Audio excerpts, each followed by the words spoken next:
How you doing?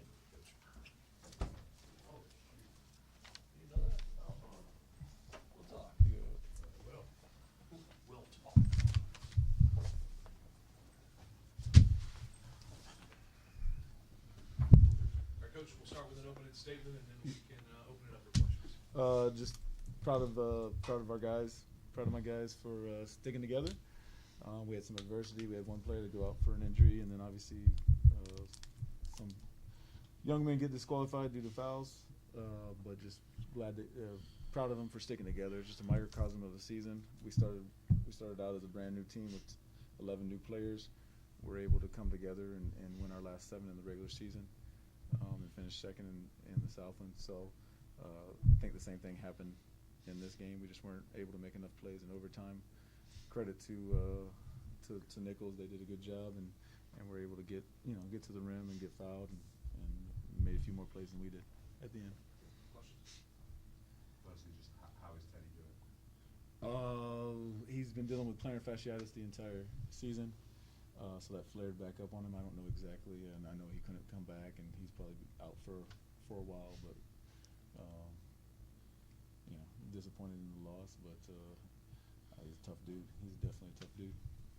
Down the stretch, it's tied throughout. Back and forth. The whole second half was a real dogfight. What can you say about the looks that they threw at you and the challenges that you faced in trying to win this game? Oh well, the challenge is some of the guys were out there that don't normally play in certain positions, so we just had to make some stuff up on the fly, to be honest with you, and play in motion, and that was the biggest challenge. But they did a good job of sagging in on some guys that had a difficult time scoring outside. But so they've been playing better defense, in my opinion, down the stretch, and so you got to give credit to Coach Sadler and those guys over there. But a lot of it was packing it in and taking away driving lanes. Gary, obviously a tough finish with you fouling out and not being able to play in the overtime. What was working for you today? You were still successful on the offensive end. Just trusting in myself, relying on what I knew I could do. My three-pointer hadn't been falling a lot this year, but it was falling today. So just leaning on what I could do, that's all. And as you look back on this season with Coach Shaw and the experience you've had, obviously it hurts in the moment, but your overall view on the season with the Island? It was positive. I learned a lot. I grew a lot as a person. Coach brought me in, gave me a lot of opportunities this year that I didn't have last year, and I took advantage of them, and I'm looking forward to next year. Oh, and the foul trouble obviously affected your playing time in the second half. What contributed to that early on in the first? The foul trouble, I mean, I feel like I was getting little knick-knack fouls. I didn't feel like I was really overly fouling, but it's on me, though. I should have just slid my feet and stayed in front of him and just walled up, because I got a few cheap fouls I know I shouldn't have got. Like, he came off the ball screen, I had my hand into his body, so they gave me a touch foul, and I remember Smith went up for a layup, and I didn't really wall up, and they called a cheap foul. And I remember the charge foul, that was my third foul, and then my fourth foul was number 13, went to the left, and then I kind of checked him a little bit. That was my fourth foul, and then my fifth foul on the ball screen. I don't know. It was a little dicey game, but I feel like I should have did better. It was a physical game for sure, and that definitely told down the stretch. Your experience working with Coach Shaw this year, obviously you had Coach as an assistant last year and now stepping into the head role. What's that transition been like for you guys as a team? I feel like he brought the same thing Coach Les did last year. It's just the same type of principle. Like, you just got to buy in every day and just be disciplined on your craft and just be in the gym every day.